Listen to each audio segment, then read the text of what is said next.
Welcome to the Artist Advocate.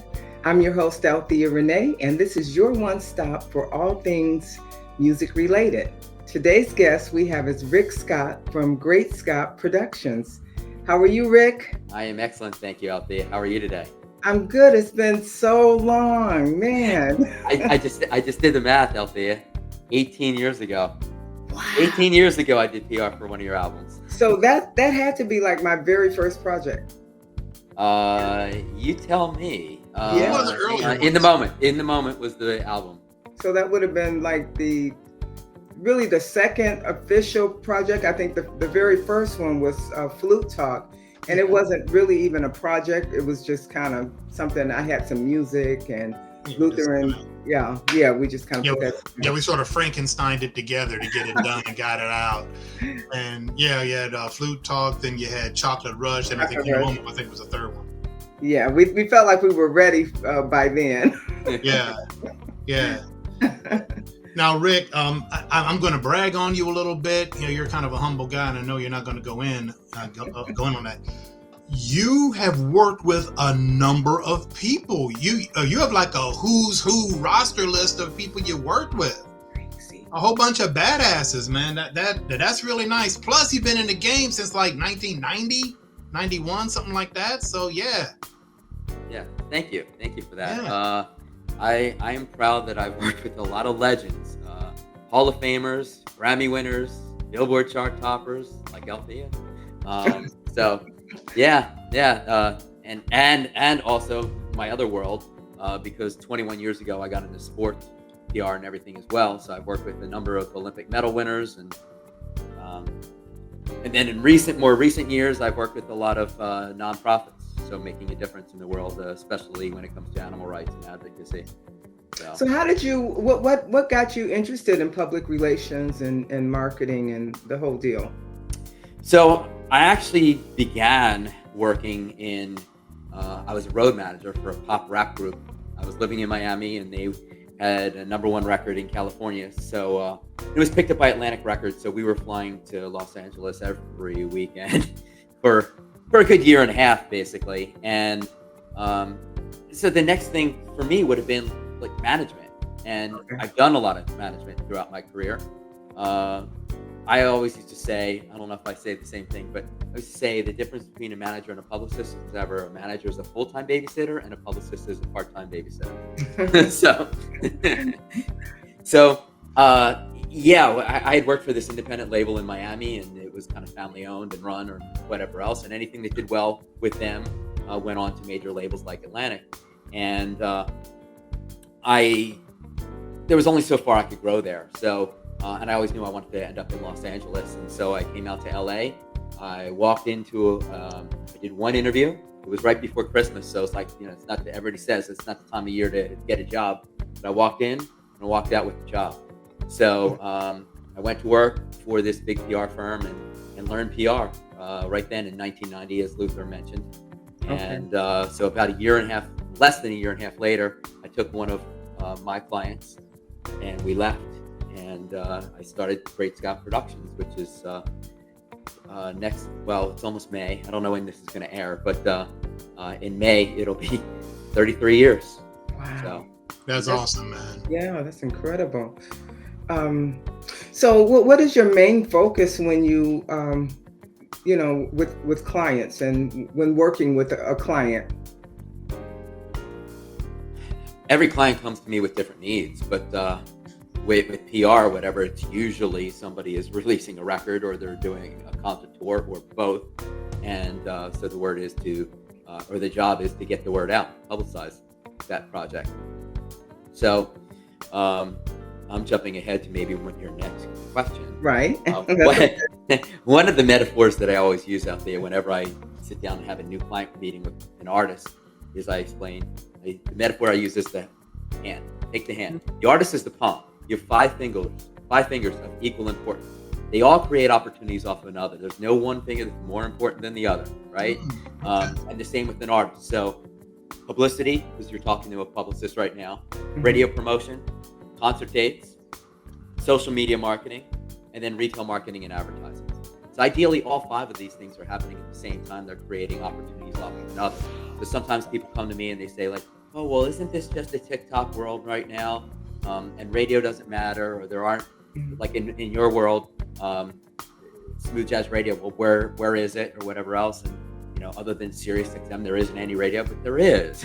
And it's lazy when people say, oh, there aren't these other things. You have absolutely, to successfully market a project, you need all 5 of these things happening. So what I do primarily is get into quote unquote traditional media. So that's television outlets, radio. I'm different than a radio promoter, and then I'm not saying play your latest single. I'm pitching an interview or a broadcast performance. I'm targeting newspapers, the top 100 daily newspapers across the country, key weekly and monthly newspapers and magazines, trade publications. So that's the media that I generate for my clients. Oh, that's interesting. And, the thing is, I think people, you kind of get into one thing because that's the media that, people use as Facebook every day or Instagram and you really don't think about these other outlets too much, but they're there, and they matter. They matter, when it comes to being more well-rounded. And, when you start listening to commercials and you hear music on commercials and jingles and things like that, and, and where does that come from, I think it's also legitimacy, right? I mean, because every artist is an independent label these days. I assume are you releasing independently? Yeah. Oh, yeah. Yeah. Most jazz, most instrumentalists are releasing their records independently.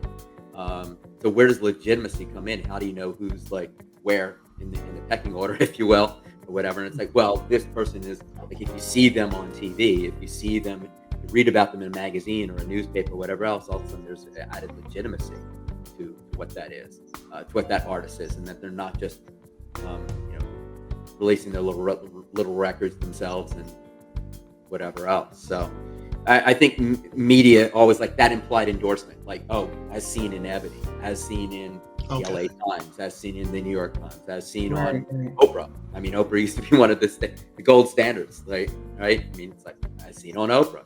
So right. And then also I think with social media, I feel that a lot of independent artists need to start looking at themselves as more than just a musician or just the one thing that they want to be known for, and if you look at yourself as more being well-rounded, what other talents do you have? And maybe having a publicist to publicize that too, because I know you do a lot more than just music. I do, and you're tapping into some excellent point there, Althea, and that is branding, right? I mean, brand extension. So yeah, you might have music, but you might also have something else, and you're probably passionate about something. You might have a cause that's near and dear to your heart or whatever, and you want to get that out. Well, so I explain to people all the time, like, you're taking your brand, and any brand, whether you're an entertainer, a recording artist, an athlete, plant-based protein, whatever your might be, it might be Goodyear tires, whatever it is, the brand is, if you want a fan for life, how can you connect with them on an emotional level? And this is very different than when you and I worked together 18 years ago, but I spend a lot of time getting to know an artist, what inspires the songs that they wrote and they created, where it comes from, what the title of the album means, especially when it comes to instrumentalists, which is one of my specialties, because we don't have lyrics to tell your story. I need to get to know you. Okay, where did that title come from? And so if I can create a brand for you, know what your personal story is, that's how you can win a fan for life. Because if people can connect with you and your brand on an emotional level, it's game over. You now have a fan for life. Do you feel that that younger artists should be looking at this at a younger age now, rather than waiting till you're older, or does it matter? I don't think age has anything to do with it. I think that you need to always. There's two things. You have a choice, and I know you just referenced my other world and everything, which is I'm a peak performance coach, so I'm going to throw some of that out there today, most likely. You can either grow or die. Okay, You have a choice. That's it. You Right. can either grow or die. So you can either be growing your numbers, growing your following, growing your audience, grow your potential record buyers, grow your potential concert ticket buyers, whatever, or you can be declining, right? So everything you should be doing, if you're a young artist, an old artist, it doesn't matter what age. The point is, how can you grow? How can you evolve? How can you get better? How can you be 1% better today than you were yesterday? 1% better tomorrow than you are today. Okay. Okay. Yeah, your comments remind me of an old saying I heard a long time ago. You're either grown and growing or brown and rotting. You're one or the other. Right. You Yeah. know, so Yeah. you always want to be growing. So like that's Yeah. awesome. So if you had a nugget of advice you would give an independent artist who has a project that they want to get out, just one little nugget they could take away, what would that be? I don't know if there's any one nugget. I mean, I just mentioned the importance of connecting with people on an emotional level, because that's Okay. when it's, especially if you're an instrumentalist, how can you differentiate yourself? I haven't worked with a lot of flute players. I could say that. There are a few. I've worked with Kim Scott also. There are a few that I've worked with over the years, but I work with a lot of guitar players. I work with a lot of sax players, a lot of keyboard players. But how, especially when it comes to instrumentalists, how do you differentiate yourself? Yeah. That's your brand. So you got to develop your brand. And part of developing your brand is like, okay, what's your unique story? What's unique about you? Where do you come from? What motivates you? What inspires you? Again, my other world, what differentiates me than maybe other coaches, whatever. It's like, okay, he's vegan. He's a vegan hockey player. So people can always remember the vegan hockey player. Right. And so it's like, it's unique. It's different. It stands out above all else. So it's like, what's different about you? Why should they know you? Why are you different? Why should they pay attention?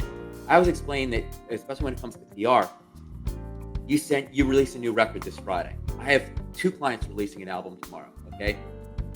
Any journalist tomorrow is going to receive 200 to 300 press releases tomorrow, okay? They get every day, 5 days a week, whatever, they're getting 200 to 300 press releases. Why does yours stand out? Well, it's got to be your unique brand, okay? And they're getting 200 to 300 new records to listen to every week, okay? Why are they going to pay attention to yours? My job as a publicist is to find your story and to tell it in a compelling and an engaging way. It's going to want to make the journalist pay attention, and then want to make them tell the story to their readers or their audience or whatever else. Yeah. So you said something pretty interesting. So would you argue that it would make your job a little bit easier if your client already had a pretty strong following? If they already had a strong social media following, or would it really matter? Oh, yeah, absolutely, it helps. Absolutely, Okay. it helps. Because a lot of times people come. I made the Oprah reference earlier. There's been times where Rosie O'Donnell had the #1 talk show, and then it was Ellen DeGeneres, and every client that came to me, they're like, "Oh, I should be on Oprah. I should be on Ellen.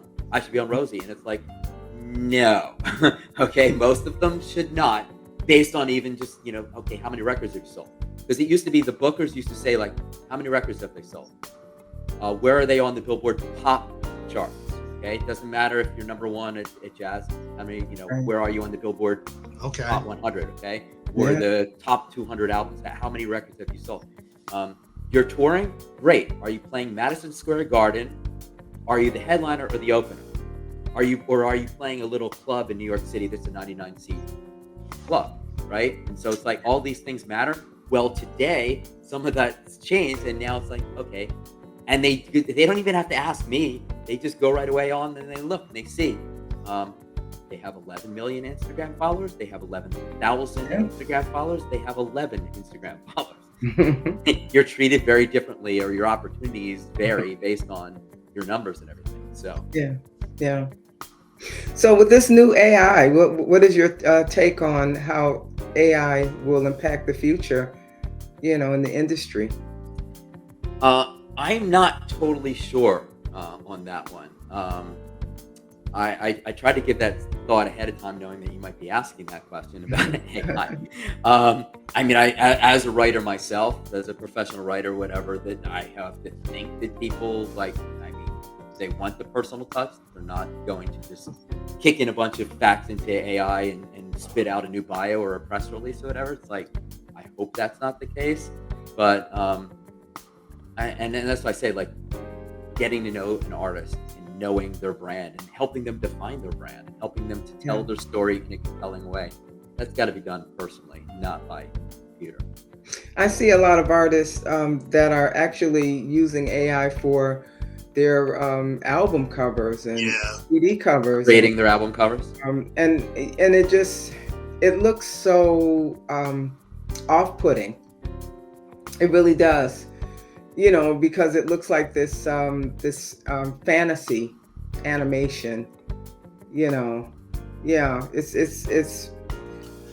I just really personally do a photo shoot. There's nothing that replaces doing a photo shoot and looking at those pictures and seeing something in your eyes or in your expression on a particular thing that expresses what you're trying to convey.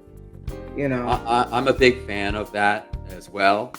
Maybe that makes us old school in a way, but I don't think so at all. Because again, like what have we been talking about today? If you're going to take away two things from this conversation, there's two things: branding and emotion, right? If you want to have emotional impact, if you want to have impact in anything, connect on an emotional level, right? And branding. What's your brand?